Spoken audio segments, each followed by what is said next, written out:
rebirth. Scorned and ridiculed, she carried her affliction for years. There came a time when she bled, until one day her body buckled, and there laid she in her scarlet pool. That filthy maiden was as good as dead.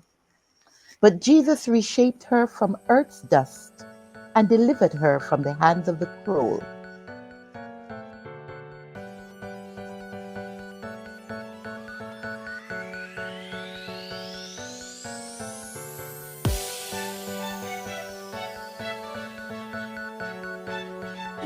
Welcome to another episode of Becoming Consciousness with Sharika. My name is Sharika Swaby, also known as the Mind Reset Strategist. I am a certified life coach, mentor, and mental health first aider.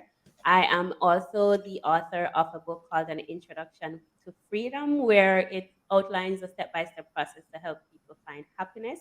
I'm also a speaker and, of course, the host of this show. So today, my guest is Marguerite Anderson.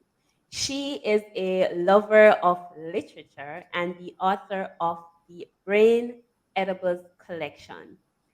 Marguerite, thank you so much for joining me today. It is my pleasure, Sharika. Oh my gosh, I'm looking forward to this conversation. I get excited about this, really, really excited. Okay, so let's jump right into it. I want our audience to be able to connect with you. So, would you mind telling us about yourself? Where were you born? Where did you grow up? What was childhood like for you? Well, my childhood, it was what I would call bittersweet. Bittersweet because of the era in which I grew up, that was in the 70s. There were expected norms that in my adult years, I realized that those socializing and those social ways in which children were raised, it did impact greatly, negatively too, on me as an adult.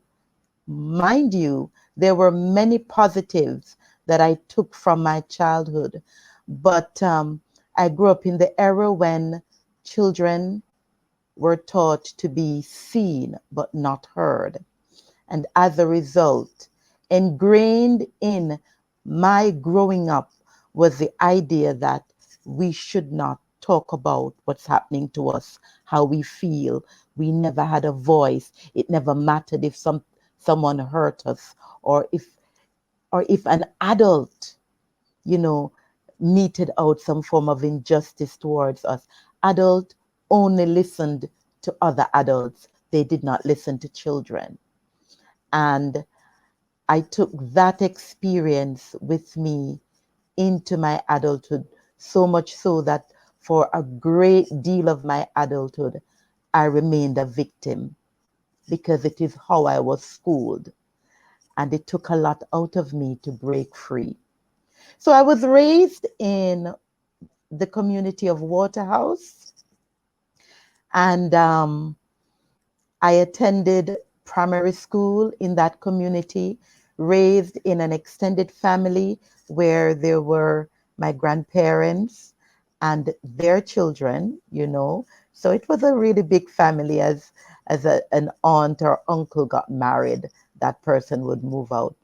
And in my mind, it was for a great part a happy home, a happy home. I had a nurturing grandmother, and she herself was an educator, and I was schooled at the basic school that she was the founder of.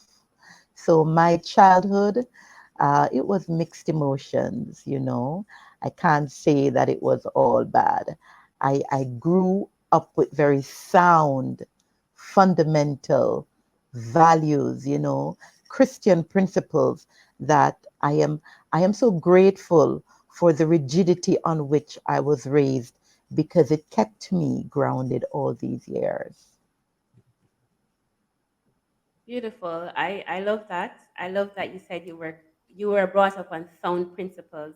And I was born in the 80s. And interestingly enough, that trend of being seen but not heard was still echoed throughout my time as well. So I am 100%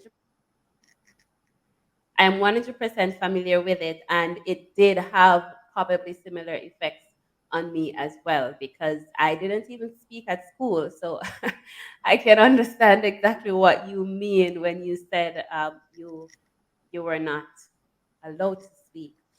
And it's funny how much that prevents us from becoming ourselves because it's our expression, it's our ability to express ourselves, how we learn about ourselves. So that Yeah. completely erodes that part of our personality. So I saw some parts of your story on Facebook. I want to talk about you're a beautiful woman, so I can tell that as a youngster, you were also a beautiful woman or a beautiful youngster. No, I want to talk about a little bit about what your beautiful smile was covering up as a teenager. What was happening there? Okay. Well, thank you for the compliment. You're But when I was welcome. growing up, there was nothing about me that felt beautiful. Nothing about me. It is interesting that adult figures don't understand the extent to which their words can injure children.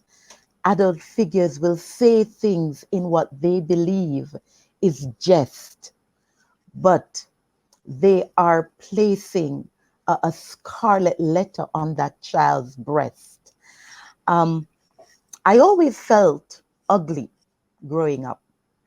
Um, I have a trademark that is of my father. I have fingers that are not very feminine. They're not feminine looking. I have short, stubby fingers. And the kids around me always teased me, but that was okay. It was from kids. But when it came from the adults, then it was a whole different spin. And I remembered I used to be teased so much. My aunt-in-law told me nobody would marry me because the minute the person looked at my hand, no man would want to put a ring on that finger. And my grandmother, she said to me, "Don't worry, little Susie." Susie is my pet name. And my grandmother, she would say, "Don't worry, little Susie. The man who God has chosen for you will see your heart before he sees your hands. And your heart will be so beautiful that what is on the hands will not matter." Outside of that, my mother, all my life, all the life that I have known, knowing my mother, she has always suffered from mental illness. And I had adults in my life. I'm talking about family members, people in the church, people in the community, just adults all over, uttering words like, "You're going to be mad like your mother." Or they would call me Madix. And those words hurt. Yeah. They hurt because indirectly they were poking at me. Mm-hmm. But to me, they were ridiculing the mother that I love, the mother that birthed me, the mother who I saw more of than just her mental incapabilities. Yeah. I saw a woman who was broken, but I didn't know what broke her because I was too young. Only as I aged, as I matured, and I saw what life was and what life is capable of doing to the wholesome man, I understood the cycle. I understood my mother's cry, and I understood how those around her abandoned her and even echoed words that tore her down rather than build her up, you know. So I've always wished that no one would have to suffer the way I or even my other siblings did. I'm really speaking for myself, because people receive experiences differently. Some persons are empowered by an experience, a negative experience. Yes, Some persons are hammered into the ground by that same experience. absolutely. And I know for years I was hammered into the ground. It made me insecure. The words remained with me like an omen over my head. I had to fight my way out.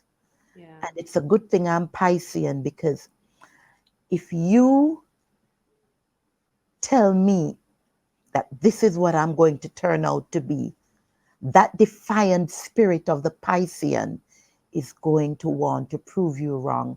And it's that defiant spirit that pushed its way through. right, right.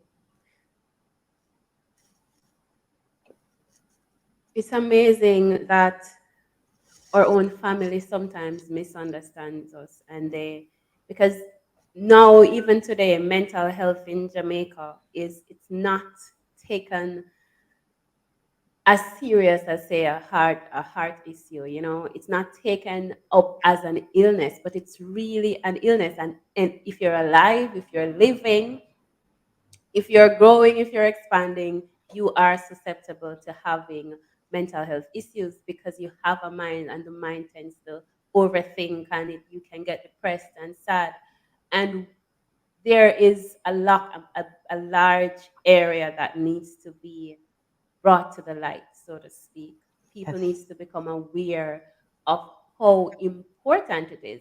Because of the stigma of mental health, people don't talk about it. I want to tell you, Sharika, I'm 51 years old and I am still having to deal with family members who still place labels And yeah, on me. Just weeks ago, a family member told me that I am mad and I must go and take my medication. I had to laugh. I had to laugh, particularly because the retort came out of my taking a very sane approach to a situation. You yeah, see, as individuals, we have to be very aware that yeah, the devil presents himself in persons, yeah, even those close to us. absolutely. Family, yes, Hmm. the devil presents himself in those persons.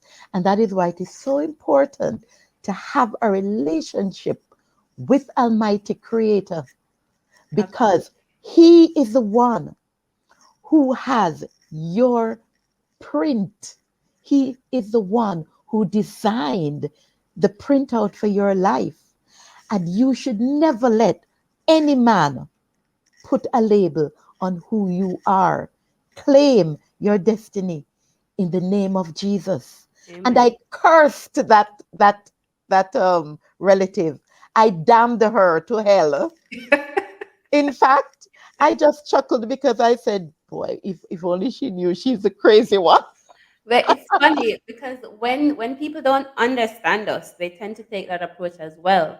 They tend to take that approach as well. And if you're doing something that's outside of the norm, you're thinking outside of the box, because I've been called crazy. I've been told that this is not going to work, as in this what I'm doing, because this is uncharted territory for me or anyone from where I'm from or in my family. This is not something that we do. So I've been told that, right? And I understand completely, because when they don't understand us, they tend to think that we're crazy. And it's important what you said. We as individuals, we have to know who we are. We have to have that groundedness. So when someone says something like what they said to you, you can absolutely chuckle because I get that completely. I get it because it happens to me and I just nod my head and smile because I get it. I understand. They are, how I see it is, someone else cannot understand your vision, and especially if they don't have a vision themselves. Yes, yes. So I try not to make a big deal out of it because I know where it's coming from. It's just a lack of identity in many Indeed, instances. indeed. Now, let's backtrack a little bit to um, children being seen and not heard. In our society today, a lot of that, this generation coming probably started with my generation, I'm not sure. But I have two kids and I encourage them to speak up. For example, my daughter, if she looks sad, she's 13. And if she looks sad, she will not be able to move from in front of me until she can tell me what's going on. Because we need to be able to communicate. Now, when I was growing up, no, but I can't remember anyone ever asking me, "Are you okay?" I cannot Ah, remember ever getting that question. Are you okay? If I look sad, them say, "I want to you. Where you going so far? Fix your face." yes, Things like yes, that. yes, Nobody ever asked me if I was yes. okay. And like you, I grew up, I felt less than for majority of my life until a couple years ago when I started to understand myself. I started to read and learn about my own divine power, right? So I understand the effect of that. But today, though some kids are allowed to speak up and speak out, do you think we've taken it too far in terms of the boundaries?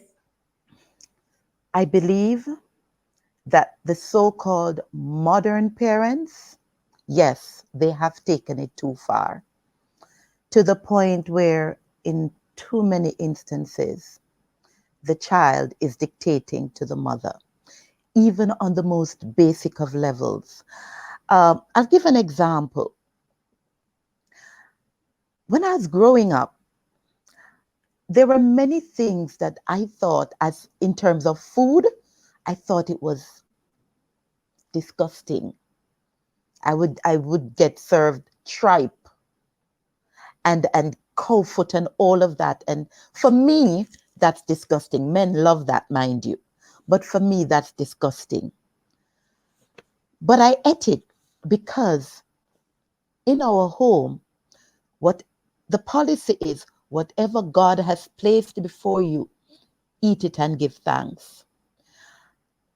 I am very thankful for lessons like that because I find that children now have too many options.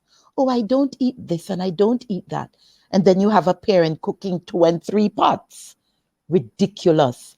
Especially when you have a home with the parents. I'm not even going to pluralize it. Let's singularize it because we know that there are many single mothers out there, right? The parent is very often hardly able to make ends meet. And then to come home with the stress of a child, not wanting this and not wanting that. I have that issue with my child. She's 10 years old.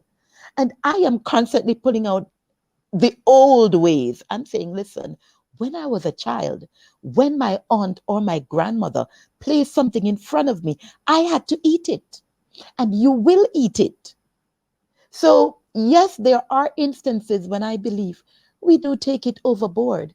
We need to pull the good stuff from our past, draw on the good stuff, and incorporate some of the ways that we know weren't, or rather, let's exile those ways that were not good when we were growing up and try to do better by our kids.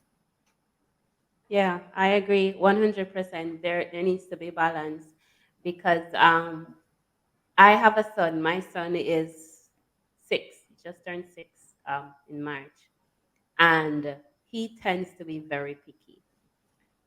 So he doesn't want this, he doesn't want that, he doesn't want this, he doesn't want that. What I tend to do is I allow him to get hungry. And at that point, he has to eat because he's Yeah. hungry. there are some things that he absolutely won't eat, and I understand that. But most of the times when I know it's something he eats, but he just doesn't want it, I just allow him to get hungry, and eventually he will eat. Or you. But yes, there needs to be balance with that. With what's happening now, there seems to be a trend of things shifting to the opposite end of the scope, which is not going to help us. But that's a whole other issue that we don't have time for today. I want to talk a little bit about. So, as I said, I read bits and bits of your story, and your story really inspires me because you're sitting in front of me right now, and we all go through different times in our lives when we struggle, and we once we find the strength to come back, I believe that it's on us to show others that they can come back too. Now, in 2017, you lost your father. My condolences. And after that, a number of events transpired. A number of things happened that would have broken any individual. What I want to know is, if you don't mind sharing, what happened after your father passed? And then how were you able to come back from that? In my personal life, things went chaotic. In my professional life, things went chaotic. Uh, Let me start with the professional. Mm-hmm. I don't believe people understand that when someone has suffered a trauma, in this case, having lost the man that I was the closest to, Right. because my father was my friend, my confidant. Yes. Um, I seemed to have a supportive staff in the beginning, offering the condolence and all of that. Mm-hmm. But in the period leading up from 2017 leading into 2019, there was a dramatic change in my work environment. My co-workers, they were perse- they were persecutory. They were, mm, forgive me, but I'm going to a place that really conjures a lot of pain, you know. Uh, they were not very understanding. Right. You see, I didn't have to walk with a billboard on my forehead to say, I am suffering because I lost my father a year ago. I am suffering because I lost my father 2 years ago. I lived on a very remote island. And I believe that there was an element of seclusion that came with living on the island that helped to push me into depression because there was no social outlet for for me to release the pain that I was going through. I had no friends to talk to.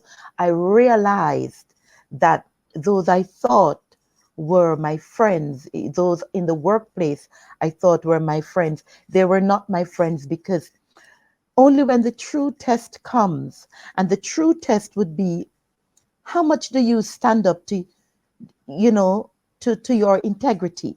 Yeah. How much do you sell out your soul Mm-hmm. when you are to stay true to the profession, when you are to say no to the double standards, Right. when you are to treat each child equally, even though you know that we are in a culture where foreign children are persecuted. Because as you know, I live in well, I shouldn't say as you know, I lived in an overseas territory teaching for quite a number of years. And I gained on popularity because one thing that I never lost was my vocality for the truth. And let's just say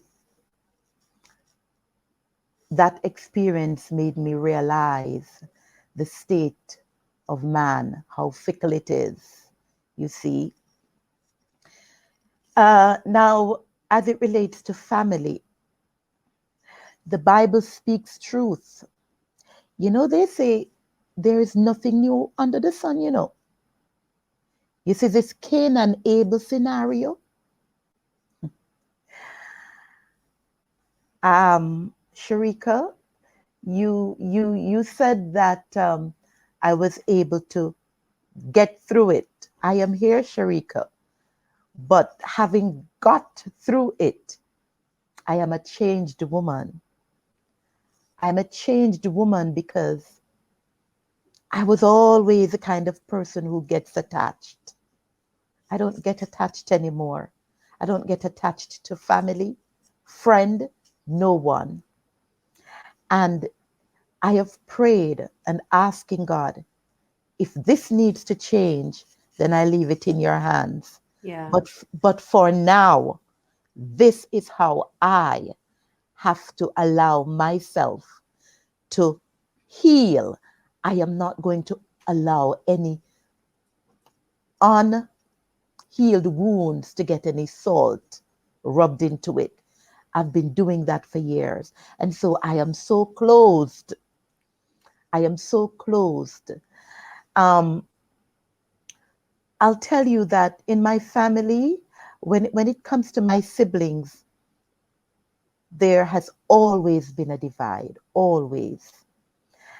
And I'm not going to get into the reasons, but there is only one sibling that no matter what, all my years into adulthood, we remained close. Nothing came between us. But Sharika, it took the death of my father for me to lose her. I saw how, I've always heard of it, that it's amazing when someone dies and the squabble over property and What's power left behind? of what is left behind. Well, because of that, I I saw a different side to my beloved sister. Wow.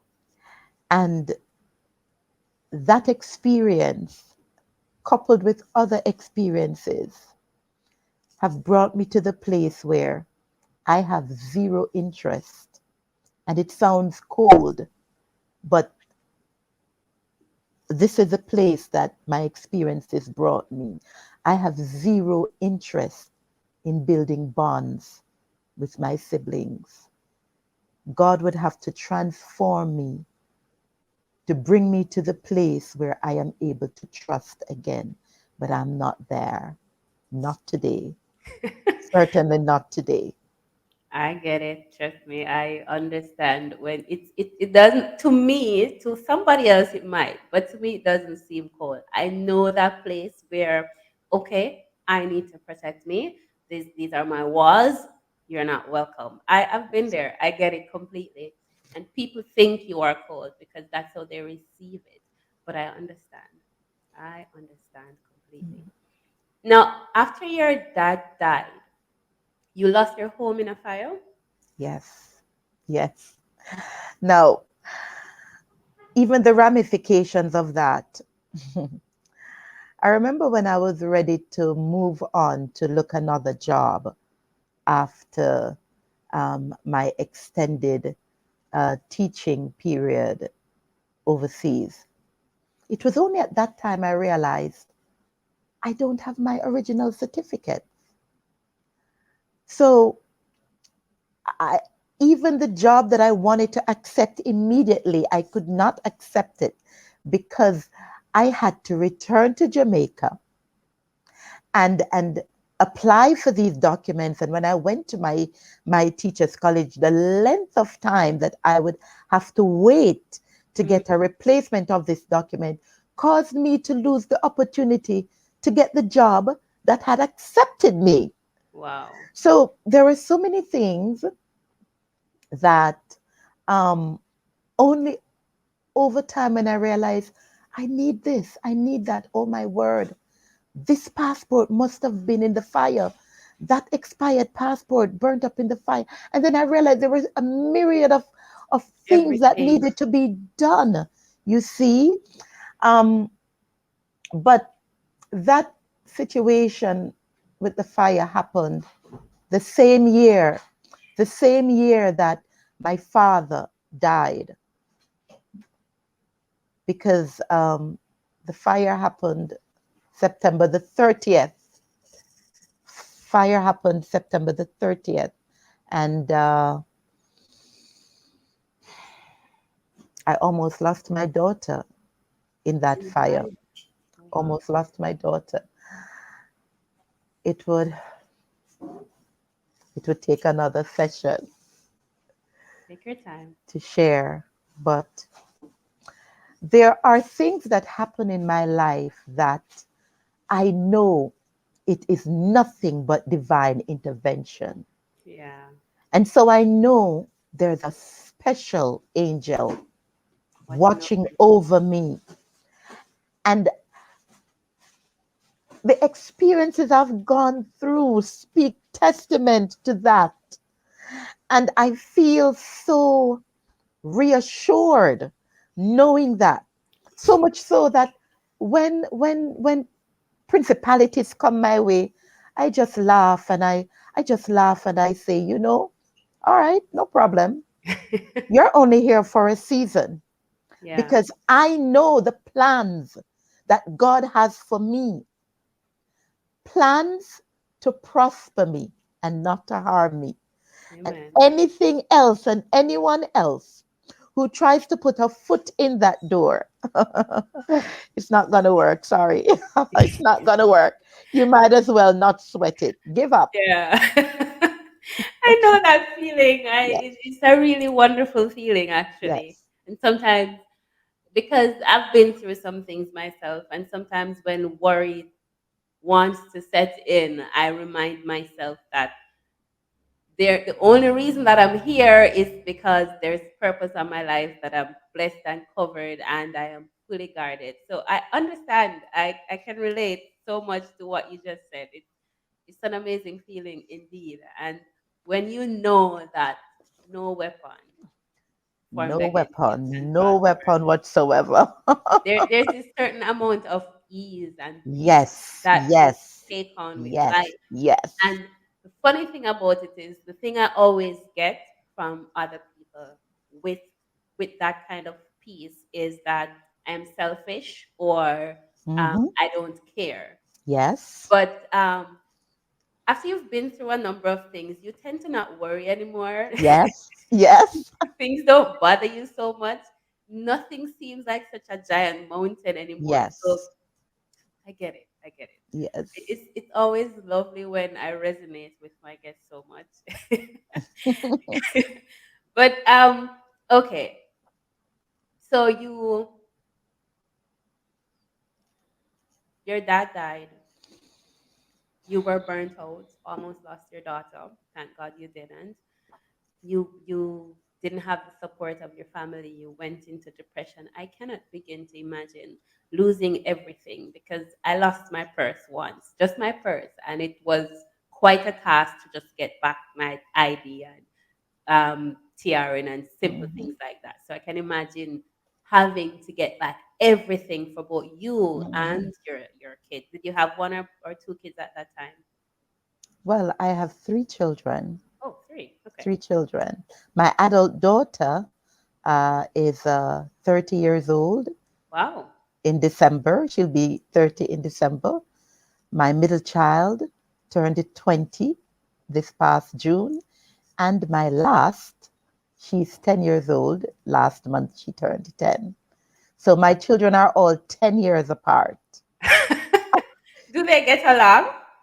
Oh, yes, they do. Okay. They Was do. there any kind of sibling squabble, as in the smaller one being annoying?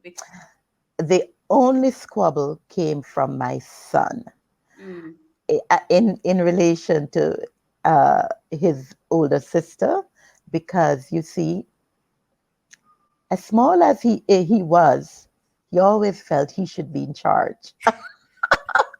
He always felt he should be in charge. He didn't like to get dictated to, by his big sister. So he was always very assertive and very defiant and very loud. And sometimes she would cry.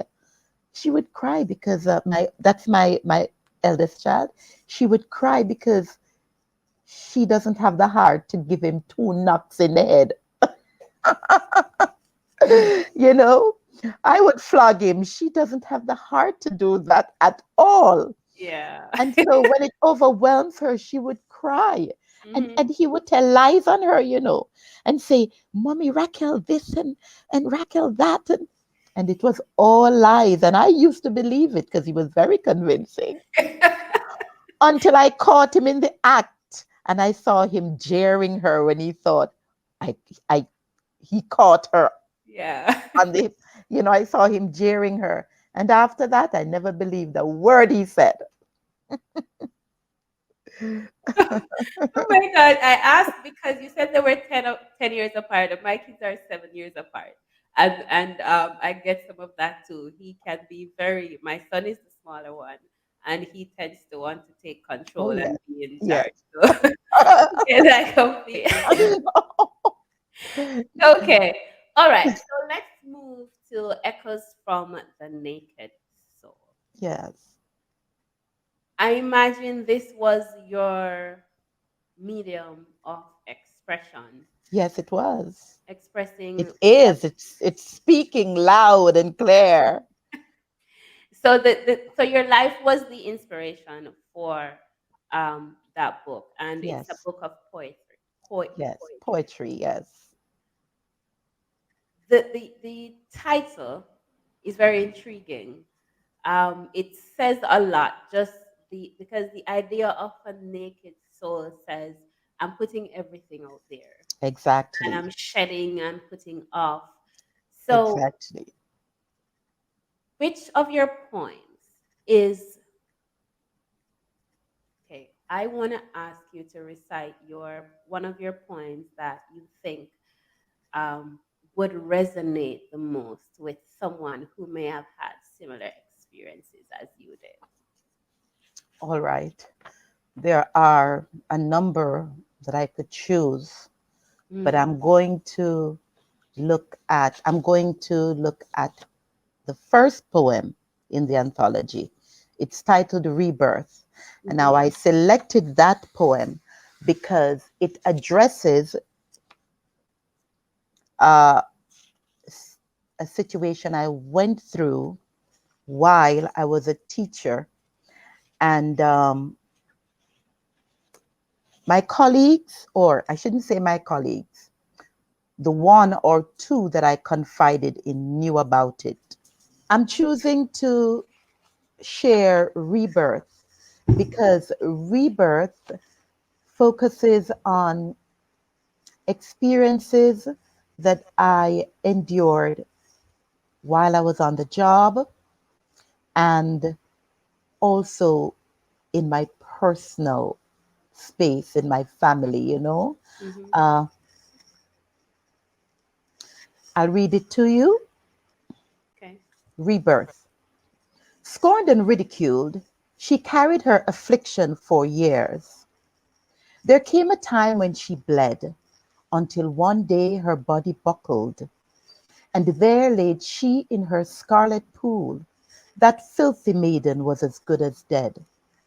But Jesus reshaped her from earth's dust and delivered her from the hands of the cruel. There came a time when the unborn in her womb laid still, showed no sign of life, curled in its fetal tomb, and concerned expression on the faces of doctors, alas, were ready when they considered the deciding factors. But she, in all the noise, lie unperturbed. No doubt it was God who administered that herb, and in an instant rebirth the babe leapt, bounded and gallivanted.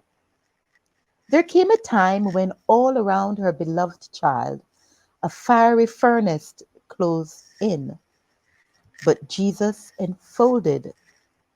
But sorry, there came a time when all around her beloved child a fiery furnace closed in, but the loving arms of Jesus enfolded the child with oxygen. Methinks that maiden would not have made it to the other side after the many years of stained tears she cried. But she is Mother Earth, and God has granted her rebirth. Now I'm just going to share a little backstory of this poem. Rebirth begins with the affliction, or should I say, an affliction that I endured for years. Now, many women are embarrassed to talk about a similar affliction. They suffer in silence. What is that affliction? I had a bleeding problem. It got so bad that I almost lost my life. I remember collapsing with my baby under a year old. I remember collapsing just as I came out of my car, having picked him up from daycare. Uh, as I was coming out the car, I knew I was about to blacken out. And the only strength I had was to call out to my neighbor who I could see sitting on the balcony above my head, because I know I was going to collapse, and I focused so much on cushioning the baby so that the baby would not hit ground but more would be cushioned by my body. But I had a bleeding problem, and as a single mother, I knew I needed to take time to go and tend to myself. But taking time meant not being at work. And the work world very often doesn't care about your Right. situation. Mm-hmm. The work world intends for you to show up and get the job done. Yeah. And I knew as a single mother, I could not allow myself to lose that salary. Right. And so I did not have the time to take to go and sit down one day at University Public Hospital, so that by the end of that day, possibly I would have to come back another day to sit down another day. And Yes. so I kept neglecting myself, Mm-hmm. and the bleeding problem got worse. It got so bad that very often I'd be teaching and I'd have to ask the students to excuse me, and I would go to the ladies' room and I would have to clean myself up. I always had to walk with extra change of, you know, it was it was very embarrassing for me. And I remember the biblical story of the woman with the issue of blood. And only when I was going through my experience, it occurred to me, I am this woman. This is probably the sickness that wasn't named in the Bible, you see? And it, it, it was so difficult to deal with it because I was embarrassed to let everyone know. And I would have accidents, and I would have co-work, and I sometimes I'm not aware of the accident, but co-workers now said unkind things about me. Wow.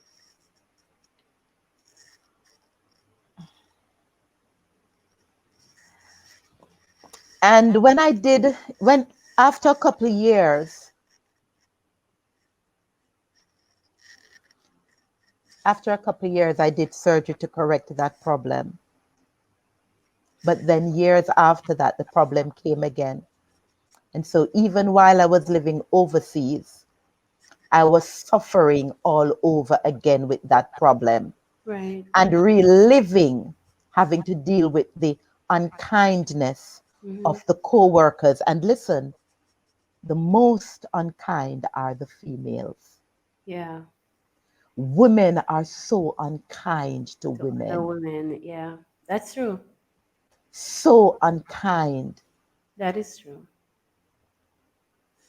So they made assumptions rather than give support and maybe even ask a question. Ask, is something wrong? What's happening? Talk to Yes. me. You Mm-hmm. know? Yeah. No, they tore me Pouring down. down. Yeah. They tore me down. It's a culture, though. It's a culture. It is. Culture. And so I carried the affliction for years. I could not continue working. I was deemed tardy on the job because no one knew that this is why I had to leave my classroom.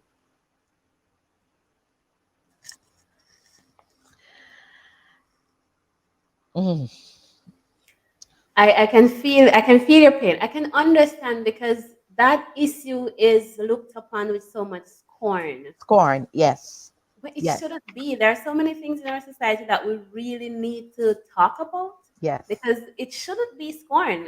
yes. Everything, if we don't have that cycle on a monthly basis, there is no life. I'll tell you, Sharika, in the history, in my history as a teacher, if I'm to calculate the climate, the school climate that I have been in, and I'm speaking collective school climate, both Yeah, in Jamaica and overseas, right. there is very little support for teachers going through things in their personal work. It's always about giving support to the children. We are not remembered. I We are think you're not talking remembered. details. We need to hold it together and get the job done. Hmm. Yes? And And then um, there is a thing where you don't feel the need to address the situation until it's knocking right at your door. Yeah. And of course, there's nepotism too. So only certain teachers got the support while others didn't. You see? yeah. Yeah. Hmm. So I I see. lived I lived through all of that. I can say one thing, and this is something that I've probably been able to say to most of my guests. When you've been through, there are some of us in this life, we go through some things, and there are some of us that go through a lot of things. And I tend to believe that when you've been through a number of things, for example, like what you've been through, it's nothing that has kept you alive more than a blessing on your life. I am telling you. Nothing else. I am telling you. I am 100% certain of that. It can't be anything else. Now, there is a poem that I saw, a glimpse of, that I would love to hear. Would you mind showing us the cover of the book so that if Here others it are is. interested? Okay, yes, perfect. Echoes from the Naked Soul by Marguerite C. Anderson. Guys, pick up your copy. I get the feeling that, Oh, just letting you know, outside of it being sold on Amazon, it is now in two of our bookstores in Kingston, Jamaica. lovely. It's at C Mart, the Reader's Bookshop in Ligony Plaza, and it's now at Fontana Pharmacy, Waterloo Square. Beautiful. All Amazing. right. Okay, so that next poem is titled, I believe, Lying Bastard. Can you? Lying bastard. Mm-hmm. Oh boy. Oh boy. Yes. Unveiling the lying bastard. Page 31.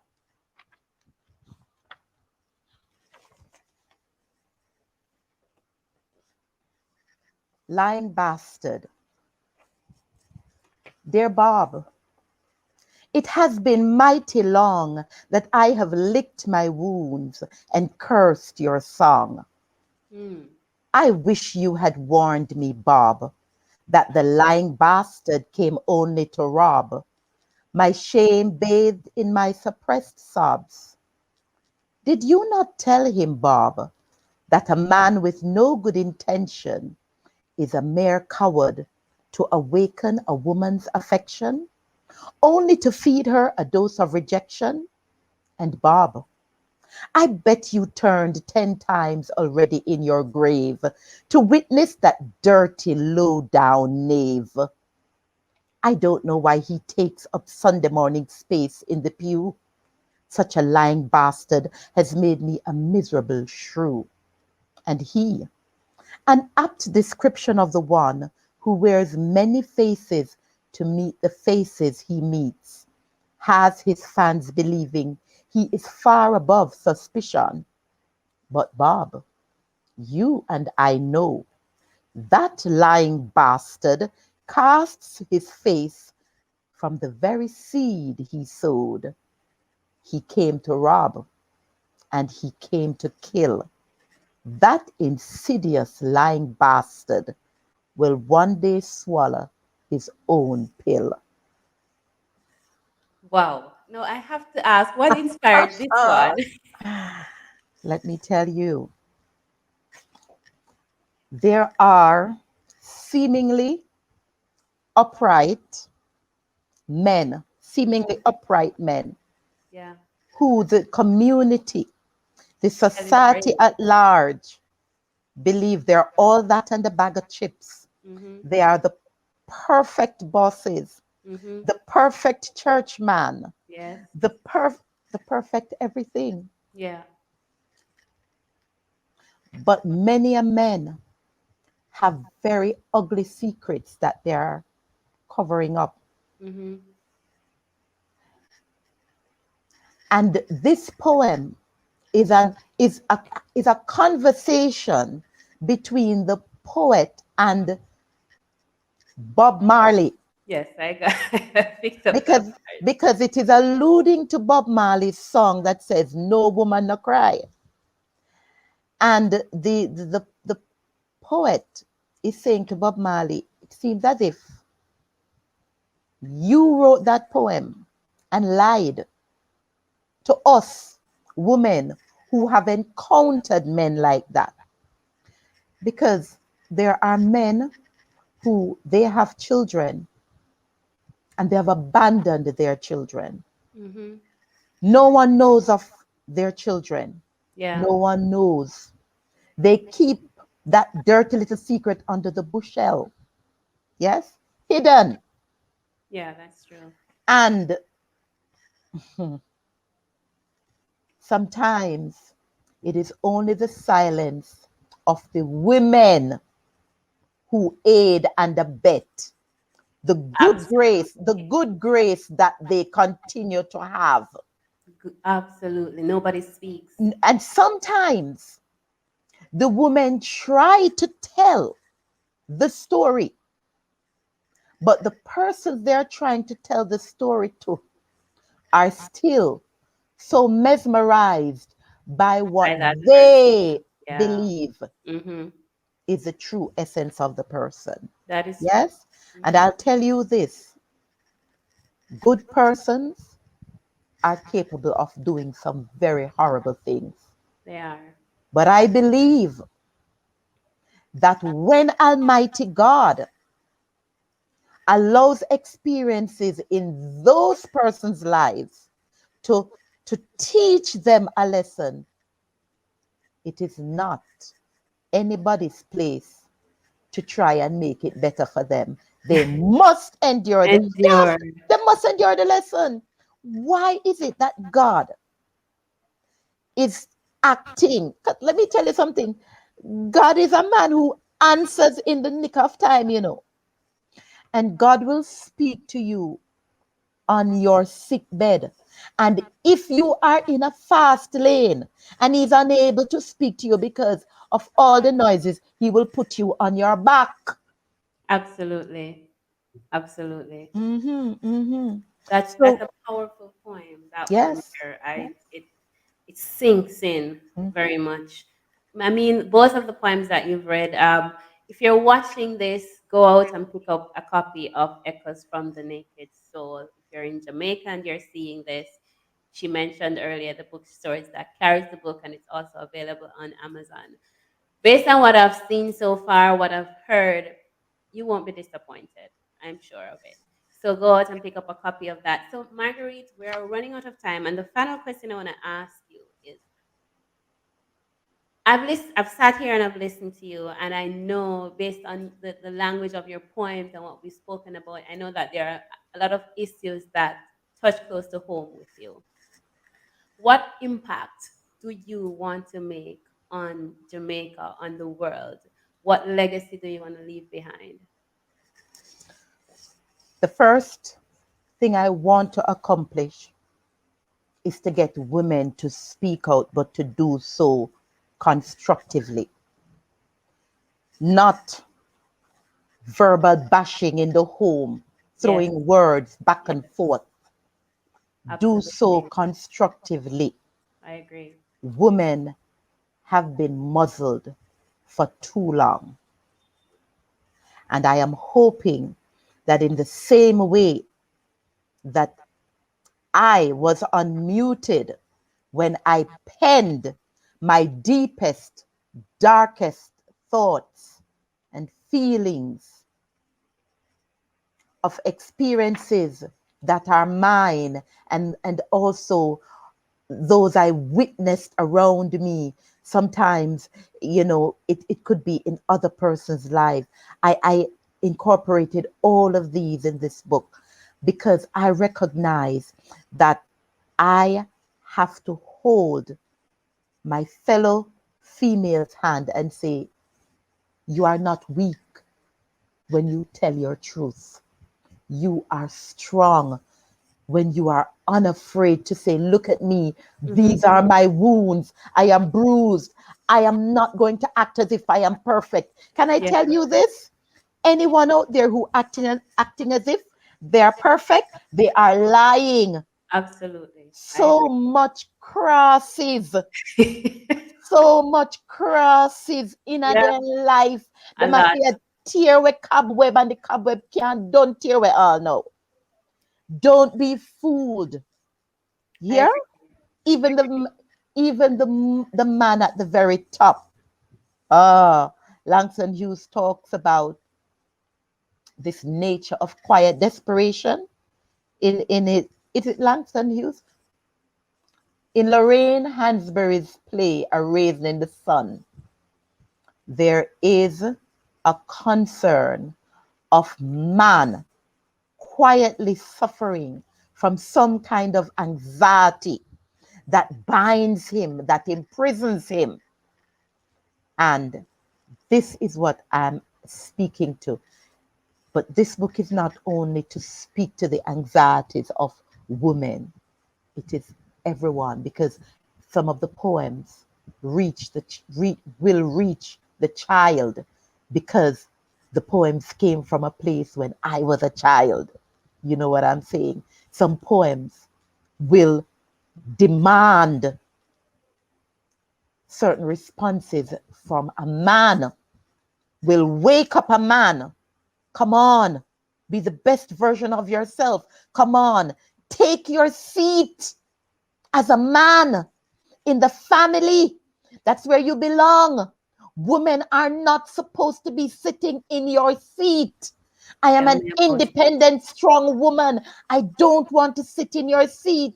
I am only there because you have not stepped up to the plate. Absolutely. I agree. So much things to talk about. That is the. I think you highlighted like three topics that I'm currently looking for people to discuss them with. One of them is the man being in the house. Another is people suffering quite like quiet desperation, and it happens more so because the women tend to maybe confide in a friend, but the men don't say anything at all. And I think that's part of the reason why we have this breakdown of the family structure, because they're suffering and they don't know what to do about it, so they run up and down and act like crazy people. But and then there is the other one that you mentioned. I don't remember at the moment. But my final question for you. Did I say that was my final question? I do this all the time. I'm so sorry. That's quite fine. I don't mind. I'm a no, talker.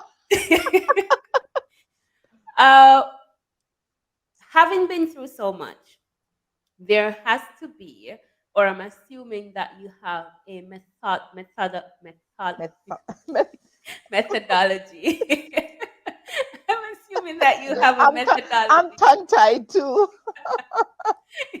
that you use to help you to remind yourself that you're strong and you're here for a purpose, and to keep you away from that depression, because when one has suffered from the depression, it's easier to fall back into that. So what's your method? What's your routine? I dance. Oh, Simply put, I dance. okay. I Is there turn the volume up and I dance, and I have my one man party. In fact, I have my two-man party because my 10-year-old, oh, I mean, she is my die-hard party in the bedroom, in the living room kind of person. The oh two my of us, I turn on my colorful lights, I god. blast the music, and I go on YouTube and I plug in music of the 80s. And my 10-year-old, she is stuck on 80s music. She will just find the music and say, "Mommy, come. We're ready." And Yeah. we dance. I love that. I love that. My household, my currently it's myself and my son and my daughter, and my son is all for it when because he loves the music. So when I start, he's ready to go, and I Yes. like to blast as well. And my daughter sometimes looks at me and says, "Mommy, you're okay." Yes, I know what you mean. So I get that completely. Marguerite, it was so lovely to have you here. Thank you so much for sharing with us today. I know that your story is going to impact someone. And that's the idea. That's why we're here, to share stories so that other people can know that they don't have to be stuck. They can overcome. They just need to find the strength to take one step at a time. And that's all Indeed. that is required. And once you start to take that step, help will come. And it's not going to come from the people that you think. God is going to put the people that are going to help you to take that step. I mean, I've seen this happen so much in my life. Sometimes it's Mhm. fascinating. So Indeed. you just need to take that first step, and you get the help and the support that you need. Do Indeed. you have any final words, Marguerite? No, I just want to thank you, Sharika, for having me on your program. And for those of you watching this, I want to impress upon you to support our Jamaican authors, because gone are the days when you and I, in studying literature, most of the poetry that we were reading, we don't even know that these people are still alive. We are reading poems from dead people. Well, Yeah. I'm here, I'm alive, I am well. Okay? Yes. So please share, share. The name of the book, Echoes from the Naked Soul. Once you punch that in any search engine, find my links, follow, subscribe, share. If there's anything that speaks to you, if you want to reach out to me in a private message, do so. Otherwise, share on your social media and talk about the impact that it has. It is time to unmute your voices. Thank you. Beautiful. Thank you so much, Margaret. And it was an absolute pleasure to have you here with me. As you can see, I'm all smiles. Um, and I'm glad to know that you're here because the fact that you're here means you have victory. And guys, this is my book. It's entitled An Introduction to Freedom. And it's really a book for healing. So if you feel like you've been where Marguerite has been, or you are there still, or you want to take the next step, this can be a first step for you. And once you go through the process, I guarantee you, you will make some progress. Now, again, I want to thank you, Marguerite. This was a pleasure. And I just want to let you guys know that you have been watching Becoming Consciousness with Sharika. My name is Sharika Swebi, and this is where spirits come to discover their soul. I look forward to seeing you in the next episode. Goodbye. Thank you. Bye bye.